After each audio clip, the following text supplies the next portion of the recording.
ईश्वर की योजना हमारी योजना से हमेशा बेहतर ही होती है। लाइफ में कभी कभी ऐसा होता है कि हमें जो चाहिए, जिसका हम बहुत समय से इंतजार कर रहे होते हैं, वो हमें मिल तो जाता है, लेकिन कुछ ही पल में हमसे वो वापस भी चला जाता है। हमारे हाथ से वो सारे मौके चले जाते हैं जो हमें बहुत समय के इंतजार के बाद मिले होते हैं। ऐसी स्थिति में हम ईश्वर को कोसने लगते हैं। हम ईश्वर से कहने लगते हैं कि आपने मेरे साथ ऐसा क्यों किया। कुछ समय के लिए हमारा भरोसा ईश्वर पर से उठ जाता है, किंतु कुछ समय के बाद हमें ये एहसास हो जाता है कि जो हुआ वो हमारे लिए अच्छा ही था। ईश्वर की योजना हमसे अच्छी होती है।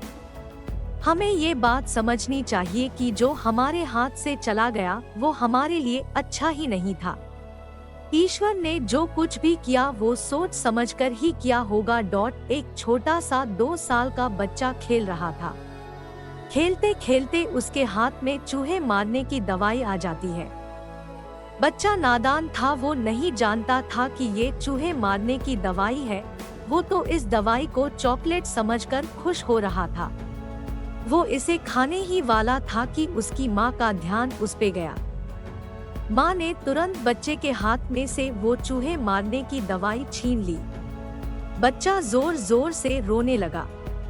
बच्चे के रोने के बावजूद भी माँ ने उसकी एक नहीं सुनी और वो दवाई उसने कहीं पे छिपा दी, क्योंकि बच्चा नहीं जानता था कि ये चॉकलेट नहीं चूहे मारने की दवाई है। पर माँ तो जानती थी कि ये चूहे मारने की दवाई है और ये मेरे बेटे के लिए सही नहीं है। बच्चे को कुछ पल खुशी देने के लिए माँ उसे वो दवाई नहीं दे सकती थी, क्योंकि वो उसके लिए हानिकारक थी। वैसे ही जब हमारी जिंदगी में हमें कुछ ऐसा मिले जो हमें कुछ पल की खुशी दे और फिर वो वापस चला जाए, तो हमें निराश नहीं होना चाहिए। तभी हमें यही सोचना चाहिए कि हमें जो मिला था वो हमारे लिए अच्छा नहीं था। इस चूहे मारने की दवाई जैसा ही था। जैसा माँ ने बच्चे के हाथ में से इस चूहे मारने की दवाई को ले लिया, वैसे ही ईश्वर ने हमारे हाथ में से वो ले लिया, क्योंकि वो हमारे लिए अच्छा नहीं था।